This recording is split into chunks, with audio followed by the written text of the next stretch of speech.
paz do Senhor. Quero deixar uma palavra nesse dia de hoje no nosso programa Poder da Fé.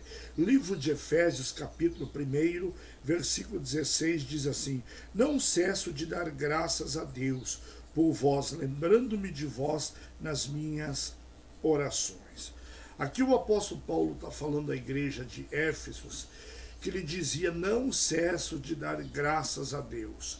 Eu pergunto para você, você tem costume de dar graças a Deus pelaquilo que Ele tem feito pela sua vida? Quantas vezes a gente deixa de agradecer a Deus por tudo aquilo que Ele tem feito, que Ele tem dado, que Ele tem nos conduzido e que Ele tem nos abençoado? Muitas vezes a gente abre mais a nossa boca para reclamar do que para agradecer. E aqui o apóstolo Paulo está dizendo: não cesso de dar graças a Deus por vós, lembrando de vós nas minhas orações.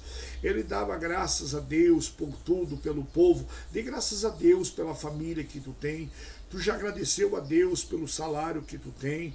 Tu já agradeceu a Deus pela vida que tu tem, meu amado? Tu já agradeceu a Deus pela tua casa, pela tua família, pelo teu lar, pelo teu alimento?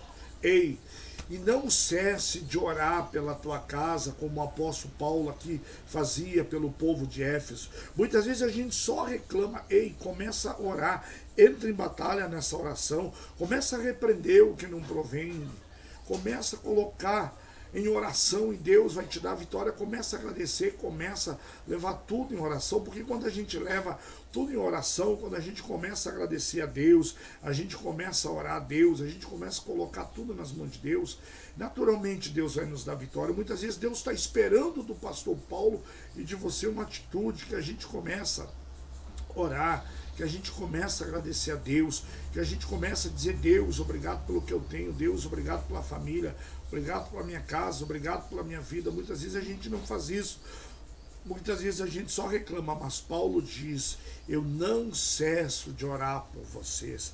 Entra em batalha e oração, entra em oração, porque quando você entrar em oração, naturalmente você vai vencer as adversidades, os problemas. Mas o grande problema nosso é que a gente, em vez de orar, a gente reclama, a gente murmura, a gente espragueja: nada tá bom, nada presta, nada é do nosso jeito. Por quê? Porque o ser humano em si, ele tem um germe chamado dúvida, incredulidade, desigualdade a Deus, e muitas vezes a gente só sabe reclamar, a gente só sabe murmurar, mas a gente não sabe agradecer pela nossa casa, pela nossa vida, pela nossa família, pelo trabalho, pela saúde. Então não cessa de dar graças a Deus. Entre em batalha em oração e começa a agradecer e dizer: Deus, obrigado por tudo, obrigado pela vida, obrigado pelas bênçãos, obrigado porque o Senhor tem dado, obrigado por tudo que tu tem feito na minha vida. Fica aqui esta palavra.